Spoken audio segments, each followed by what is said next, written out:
parce que ça va chauffer tout à l'heure. N'en déplaise à mon ami. Alors, c'est midi, c'est maintenant.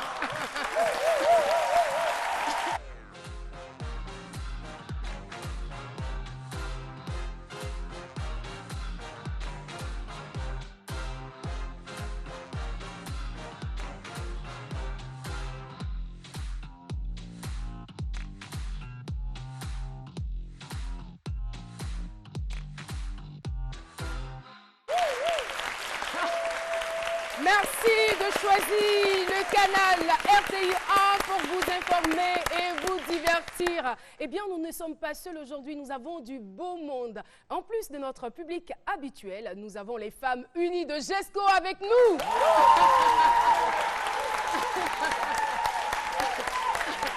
Wow. La famille Karogang s'agrandit. Eh bien, ceux qui sont sur le plateau avec moi, j'ai nommé Jean-Michel Honard. Salut. Salut. Hey, voilà, Ouais, voilà. C'est la bande d'être déglinguée, donc comprenez quelque chose. Et puis, la guerrière. Qu'est-ce qu'elle va nous dire aujourd'hui? Zena Alissa.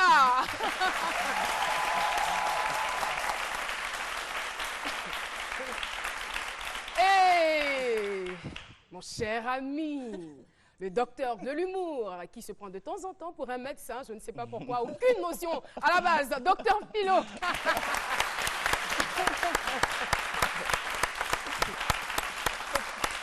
Voilà. Et comme à l'accoutumée, nous avons un thème à développer et nous avons aussi un invité témoin. Tout de suite, nous allons partir pour le thème. La dot m'a éloigné de mon amour. Oh, que c'est triste. C'est possible. Oui, c'est possible. Que la dot nous éloigne de notre amour. Ça dépend aussi quand même du degré d'amour. Alors, on a notre spécialiste, que dis-je, notre analyste, humoriste, docteur Philo. Voici son avis.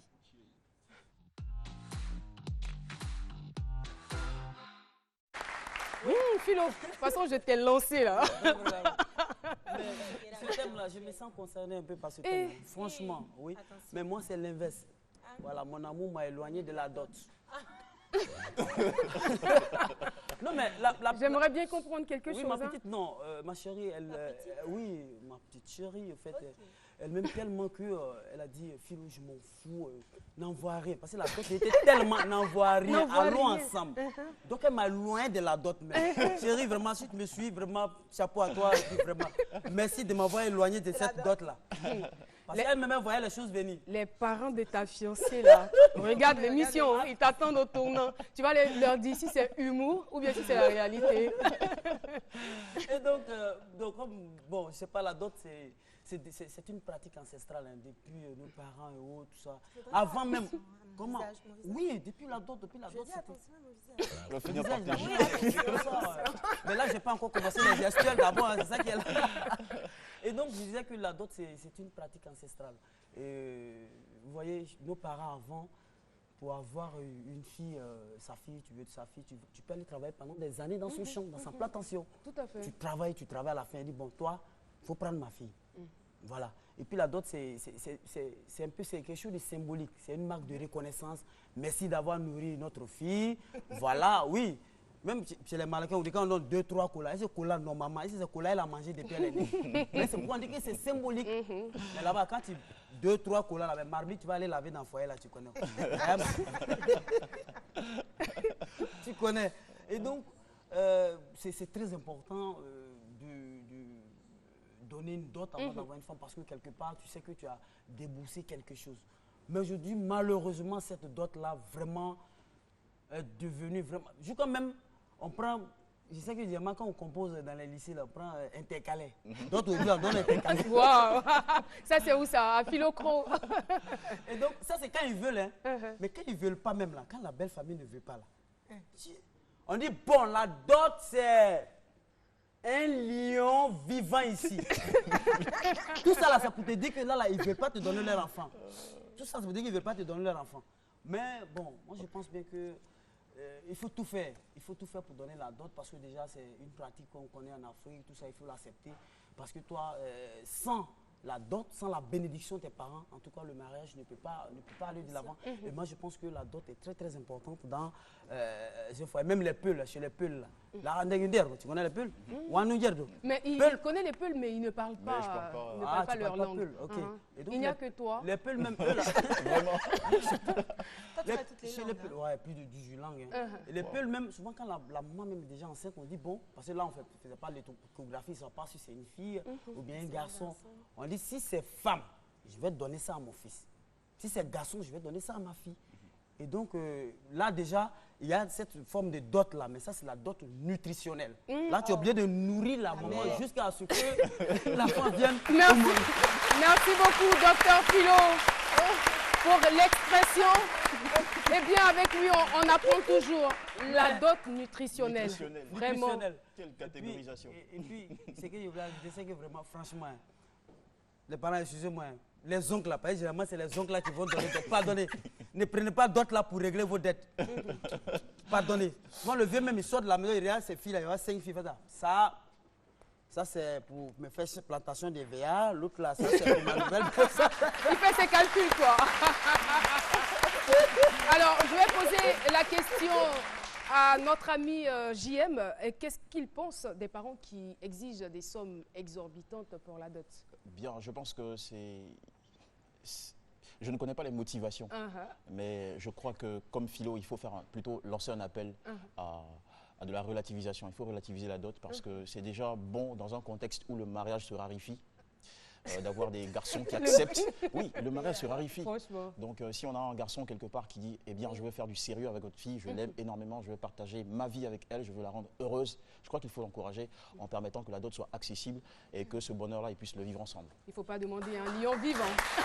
Merci beaucoup, Jean-Michel. La question a été aussi posée à Monsieur Tout-le-Monde. On regarde et on se retrouve juste après. Je pense que exiger une dot, ce serait mettre un frein à l'amour qui existe entre les deux conjoints. Voilà, donc on ne doit pas exiger un certain montant de dot, mais nous sommes en Afrique. Pour prendre une femme, il faut quand même une dot, donc ça doit être quelque chose de symbolique. C'est pas normal, et parce que la fille à la maison, elle n'a pas de copain, elle n'a pas de mari. Maintenant, elle a quelqu'un maintenant. Maintenant, ses parents viennent avec des trucs en disant qu'il faut payer 10 complets d'épargne, il faut donner au moins 1 million, il faut lui acheter une voiture. Mais ce n'est pas normal. Nous vivons une vie qui est tellement difficile aujourd'hui. Et si sa fille veut partir avec quelqu'un, on la laisse partir. Je pense que c'est anormal, c'est pas bon. Et ça ne doit pas se faire.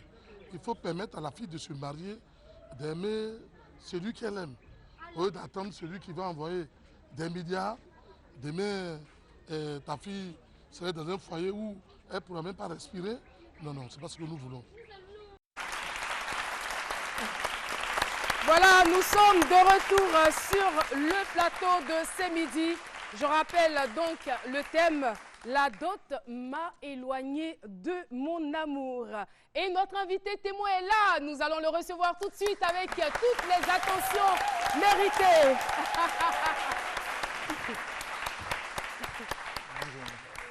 Bonjour. Bonjour. Bonjour Caroline. Vous allez bien? Oui, ça va. Alors. Bonjour la Carogane.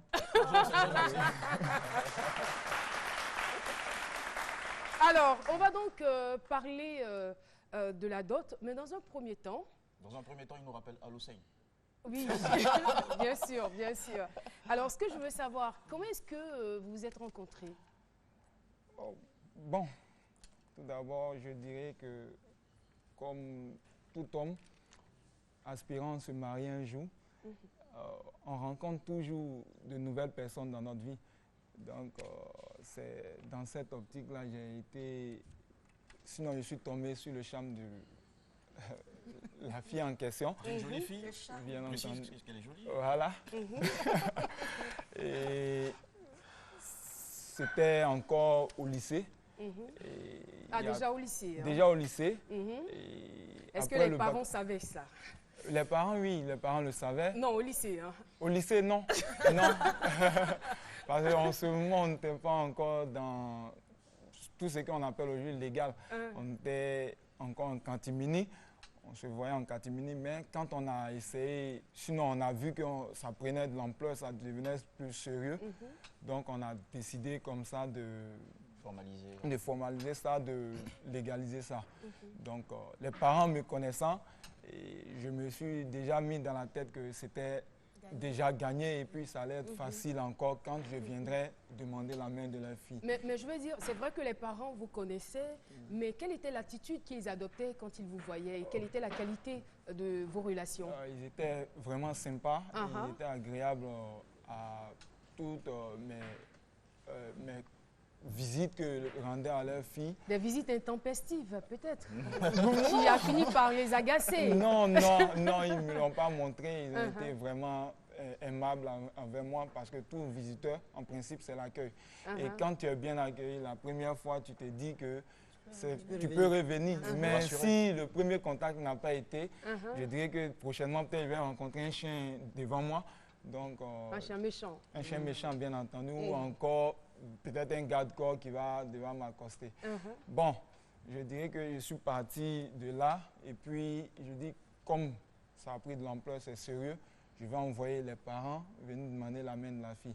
Mais tout d'abord, je demandais d'abord à la fille qu'elle aille se renseigner auprès de ses parents comment cela se passe, puisque toute ethnie a ses pratiques. Voilà, ses pratiques. Donc, elle est partie, elle est revenue, me rassurant, disant que non, c'est facile, il n'y a pas de problème, tu peux venir de moi-même que les parents te connaissent déjà, c'est déjà un point de gagné. Donc, j'envoie aussi mes parents et je dis déjà à mes connaissances, à mes amis que bon, je suis déjà sur la voie du mariage. Donc, je suis rassuré déjà. Et puis, les parents reviennent. Et à ma grande surprise, il y a une liste, bien entendu, la dot. C'est là qu'il y a problème. Donc Philo n'avait pas tort alors? Oh, disons, c'est la même histoire, je dirais. Mais comme dirait l'autre là, c'est Philo et c'est moi. Voilà. Mais... Donc il y a eu des intercalaires? Non, mais pour lui, même on parle d'intercalaire. Mais pour moi, il y a une liste qui est venue, mais on dit que ce n'est pas fini. On dit qu'il y a un nom qui n'a pas été informé. Donc, ce dernier-là, quand il va venir, on va venir compléter la liste. Voilà. Donc, les parents prennent la liste et puis je fais corps de la liste aussi. Et qu'est-ce que vous y trouvez dans la liste, qu'est-ce qu'il y a? Je veux dire, certainement que vous n'avez pas tous les éléments en tête en ce moment. On dirait qu'il y a une somme qui doit revenir à la fille. Ce qui est de façon normale, il y a une somme qui revient à la fille, mais... Bon, peut-être dans certaines traditions, sinon normalement, je veux dire, dans d'autres traditions, la fille n'a même pas droit à l'argent de la dot. Oui, mais chez nous, le plus souvent, on dit que la dot, c'est pour la fille. En réalité, la dot n'appartient pas... Ça dépend vraiment des traditions. Voilà. La dot n'appartient pas en réalité aux parents. La dot, elle est symbolique. On ne peut pas en réalité acheter quelqu'un, n'est-ce pas? C'est l'impression que vous avez eue quand vous avez vu cette liste? La liste, là, vraiment, cette première liste. Elle était exhaustive pour une simple dot. Je dis, mais et si on en vient au mariage maintenant, à la pratique du mariage? La dot, déjà, il y a cette liste-là. Et si on en vient au mariage, c'est que... Ça s'évalue déjà à combien de millions? Non, mais il faut que nous disions un peu... Donne-nous une notion. Qu'est-ce qui t'a été demandé? Voilà. Bon, il y a des moutons. Des moutons. Des béliers. Voilà. Des pagnes. Des qualités aussi. Ouais. Des ustensiles encore de cuisine et autres là. Et même on dit, bon, il y a tel parent qui doit avoir telle chaussure ou telle... voilà. Donc, ça sort... Tu devais refaire la garde-robe de toutes les... J'ai eu l'impression que c'était un investissement pour m'acheter un terrain sur lequel peut-être j'allais construire demain. C'est-à-dire du ciment, du sable et autres là. J'ai été impressionné et puis bon, je dis... Et qu'est-ce que vous avez ressenti en ce moment? J'ai constaté pour moi que l'amour que je ressentais pour la fille devait régner. Donc je pars encore vers la fille et lui demandant, mais quand c'est comme ça, comment on peut... Voilà, je veux dire, quelle était sa réaction? Elle me dit, elle ne peut pas parler. Voilà, c'est pas de son ressort. Non. Elle ne peut pas. Que ça, c'est comme ça. Ça dit, ses grandes sœurs sont mariées, sont les parents. Parce que le hic aussi, les deux parents biologiques ne sont pas ceux-là qui décident. Ce sont les oncles. Voilà. Ce sont ceux-là. Il y a l'impression qu'ils veulent faire, comme on dirait l'autre là, ils veulent s'enrichir sur leur nièce. À partir de tes poches. Voilà. Il aurait fallu faire ami-ami avec eux. Hein. Vous allez voir papa et maman seulement et voilà ce que ça a donné. Non, mais on ne pouvait pas se l'imaginer puisqu'on s'est dit si les deux parents te connaissent déjà, c'est déjà... Clair. Voilà, mais ce qu'il faut dire, c'est que vous étiez étudiant en ce moment. Voilà. Ils savaient bien que vous étiez étudiant. Ça, ils le savaient. Mais pour eux, ce n'est pas un problème. Pour eux, là, si tu veux, il faut travailler, il ne faut pas travailler. Mais la dot, là, ils ont, comme on dirait l'autre, là, ils ont un quota. Est-ce que ça ne cachait pas quelque chose? Bon, je dirais que derrière cela, il y a le matériel, mais il y a eu peut-être d'autres tournures dans la relation. On conseille parfois... Oui, vas-y. Est-ce que ce n'est pas pour vous éloigner de leur fille qu'ils ont fait tout ça, au fait? Moi, je me pose la question. Bon, peut-être qu'ils le font, mais la fille ne me l'a pas présenté puisque la fille, elle m'a montré qu'elle m'aimait réellement, mais qu'elle ne pouvait pas intercéder en ma faveur. C'était la décision de ses parents. C'était la décision de ses parents. Voilà. Et moi, je dis quand c'est comme ça, il ne faut pas partir, comment on appelle en affront, il ne faut pas partir te frotter à quelque chose que tu ne peux pas. Déjà, on te dit que tu dois apporter une dot. Et cette dot-là, comme j'aime à le répéter, je dis, mais quand je regarde, je préfère aller m'acheter un terrain, construire et puis peut-être demain... Monsieur Camara, Monsieur Camara, tu allais là-bas. Je vais savoir, la voiture là vous appartient sur la photo là. Hein? Ça vous appartient? Mais elle est partie déjà. Elle m'appartenait, elle est partie déjà. La photo est voiture comme ça.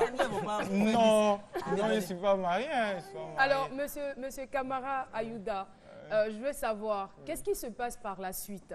Puisque, on va dire, ça devient un échec, vous n'êtes pas à mesure de produire tout ce qu'on vous demande, Alors là, qu'est-ce qui se passe? Vous décidez de vous séparer ou de vous voir en cachette, de continuer à vous aimer? On continuait en espérant que les parents gagneraient la raison, puisque moi, ils me disaient que c'était sous le fait peut-être d'entendre que leur fille va se marier et puis ils apportent. Puisque quand en Afrique, on dit on va en plaidoyer, quand on reçoit une telle liste, de dot, là, on va en plaidoyer et les parents vont répartir, voir la belle famille, n'est-ce pas? Mais comment s'est passé ce plaidoyer? Parce qu'on conseille souvent de faire intervenir un ancien de l'ethnie de la fille pour faire la médiation et faciliter les choses. Mais comment tu t'y es pris avec? Auparavant, dans la première délégation, il y avait déjà les connaissances de la fille aussi. Et quand on va en plaidoyer, c'est dit que quand tu reçois quelque chose, quand tu reçois la liste, tu vas en plaidoyer et dis comme ça, j'aimerais qu'on puisse diminuer. Amortir. Voilà. Et je crois qu'après ça, après cette histoire de dot, on vous dit non, il y a un problème de caste qui intervient là. Ça, c'est l'Afrique encore. C'est l'Afrique. On dit non, elle fait partie de la famille des nobles et là, vous... en réalité, je ne suis pas ce qu'ils ont dit. Parce que tu vois encore là qu'ils sont en porte-à-faux avec ce qu'ils disent. Quand ils te disent non, que tu es griot, quoi, oh, je ne suis pas griot.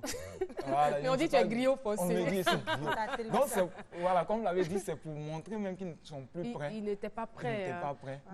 En même temps, je veux dire, il faut pas je ne peux pas plaidoyer en leur faveur. Je ne peux pas plaider, en leur faveur. Dire que non, parce que vous étiez étudiant, mais je me dis quand même, voilà, ils se disent, vous n'avez pas de quoi assurer l'avenir de leur fille. Voilà. Peut-être. Voilà, mais ils ne savent pas de quoi sera fait demain. C'est clair, voilà. C'est clair. Et puis, vas-y, Philo. Que cette histoire de griot là, peut-être que, bon, il faut leur dire que vous n'êtes pas Salif Keïta, parce que lui, voilà. Non, ça, c'est... Il faut leur dire ça. Je ne suis pas Salif Keïta. Alors, monsieur Camara, cette histoire de dot va vous suivre jusqu'à un film. C'est-à-dire que vous êtes sollicité pour jouer dans le film Faut pas fâcher. Et là, il s'agit encore d'une histoire de dot. Décidément. Coïncidence pour coïncidence. Ouais, je dirais comme ça que je dors, je me réveille et je suis retenu dans un casting pour le film. Et j'ai le rôle principal. D'accord. Je reçois mon scénario et lors des différents épisodes, il y a un scénario qui me Ça vous rappelle fait rire, encore hein? voilà, de vieux souvenirs. Voilà. Et je vois encore que je suis cette nantie. Expliquez-nous rapidement, qu'est-ce qui se passe dans le scénario? Mes beaux-parents que je reçois chez moi me présentent une liste. Mais ça, pour moi, c'est pas une liste, ça, c'est un journal. C'est un journal, voilà.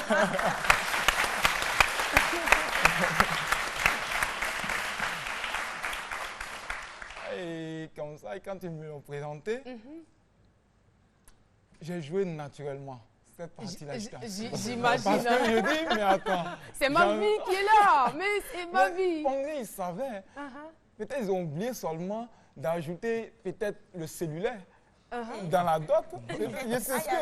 C'était pratiquement pareil. Hein. Parce que je vois des béliers, je vois... Wow. Mais je dis, attends, tout cet Altieri là pour une simple dot. Attends. Et ça vous a fait... qu'est-ce que... Ça m'a fait dire, mais je suis peut-être en face d'un déterminisme. Parce que ça me suit.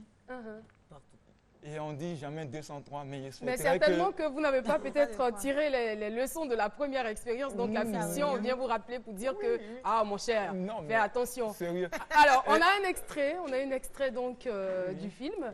On va le regarder. D'accord. Bon, mon fils. Oui, le vieux. Voici la liste de ce qu'il faut pour la dot de ma fille. Ah, ok. Merci. 20 sacs de riz long grain, 47 moutons, 28 bœufs, 149 costumes. Quoi? Toute cette liste-là pour une simple dot? Rectificatif. Une dot n'a jamais été simple. C'est l'histoire de deux familles, voire de deux communautés. Et puis, il y a des sacrifices à faire. Oui. Il faut apaiser les esprits du village. C'est ça même. Parce que nous, on n'a pas prévu de donner notre fille à un albinos. N'est-ce pas, je suis albinos, ça c'est vrai. Mais le fait de dormir sur le toit de l'albinos, il n'y a pas de problème. Ne t'énerve pas, mon fils. Et tu connais bien les femmes. Elles parlent vite avant de réfléchir. Hein? Tu sais, moi-même là, si tout cela n'était pas important, je ne l'avais pas écrit. Et puis, les 47 moutons, 28 bœufs là, ça c'est pour les esprits. Nous, on n'a rien dedans. Sinon... Ok, le vieux, c'est bien compris. Mais d'abord, je vais en parler à Flora. Non, faut pas en parler à Flora. C'est pas bien. Chez nous là, on ne parle pas à une fille de sa dot. Mais le vieux, vous suit plus. C'est sa dot dont il s'agit ici. Donc, si elle ne lui montre pas, on arrête tout. D'ailleurs, on en reparlera. Osias, attends, mon petit, reviens, on peut s'arranger. Souli, tu es trop bête. Attends, ta grosse tête là, il y a quoi dedans? Et puis c'est toujours toi qui gâtes les choses.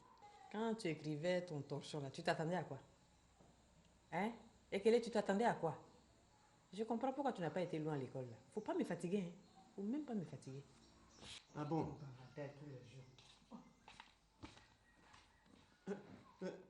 Moi au moins je ne suis pas allé loin à l'école, mais au moins je suis allé à l'école. Toi et tes parents, vous n'êtes même pas allé vers l'école. Oh, espèce de broussard super classe. Voilà, vous suivez toujours C'est Midi. Là, c'était un extrait donc du film dans lequel Monsieur Camara, notre invité, a joué. Donc, dans le film, il s'appelait Osias. C'est bien cela. Oui, ça. Et là, vous aviez le pouvoir, là. Oui. Et ça vous a donné quand même des ailes. Effectivement. Vous vous êtes permis de vous énerver. Ah, l'argent. C'est-à-dire, c'est ce pouvoir-là, pour ce film-là, m'a permis de m'exprimer. Voilà. L'autre côté, tu n'as pas l'argent, mais ici, tu as l'argent, tu as un comportement hautain, zélé, là. Mais au-delà de cela, c'est le contenu qui m'a plus interpellé. Voilà, le contenu de la dot. C'est-à-dire, en général, en Afrique, la dot est symbolique. En Côte d'Ivoire, mais le constat qu'on fait est devenu comme un moyen de richesse pour certaines familles. Pas seulement en Côte d'Ivoire, hein, dans de nombreux pays africains. Mais le cas de la Côte d'Ivoire. Bien que la dot soit proscrite par, on va dire, par un décret juridique. Oui. Voilà, donc, quand c'est comme ça sépare deux personnes qui s'aiment à cause de... Et ça a fini par vous séparer? Oui, oui, nous ne sommes plus ensemble, ça fait 2 ans maintenant. Bon, oui, Elle s'est mariée à quelqu'un d'autre? Non, non, est-ce qu'elle ne vous attend pas par hasard? Elle espère toujours? Non? Bon. Vous êtes en contact? Je dirais comme ça que... Non, vous n'êtes pas obligé de tout dire, vous allez me dire après. Bon, comme le dites, je me réserve, alors, je me réserve. Justement, on va leur préparer un gros coup là, aux parents. Là. Mais avec quel état d'esprit vous êtes sorti de cette expérience? Est-ce que vous êtes un peu revanchard, vous vous dites, bon, d'une manière ou d'une autre, il faut que je trouve une façon de revenir en force, ou bien vous avez pris de nouvelles résolutions par rapport à aux prochaines relations à venir, je ne sais pas. Ouais, je dirais qu'aujourd'hui, je suis plus que fort, je suis positif, je suis pragmatique, je dirais. Ça m'a formé. Voilà, ça m'a formé, c'est ça même. Donc, prochainement, c'est-à-dire la 3e fois, je pense qu'elle sera la bonne. Je veux dire, la fiction est dedans. Hein? Non, mais attends, ça fait partie des expériences. C'est moi qui l'ai vécu. D'accord. Donc, je dirais que la 3e fois, elle sera la bonne. Est-ce qu'il y a la 3e fois encore une liste encore en fait? Non, je vais m'y atteler pour pouvoir faire face à cela. Même si on me demande, même si on me demande... Donc on vous souhaite de gagner beaucoup d'argent alors. Entre-temps. Ça va rentrer. En tout cas, M. Kamara Yuda alias Ozias, on a été très heureux d'échanger avec vous. Dernier mot et on vous dit au revoir. Je dirais comme ça que j'ai été content, je suis très honoré d'être en votre compagnie à la Kaogam. Je suis un fan même de l'émission. Ah d'accord. Voilà, donc c'est bien.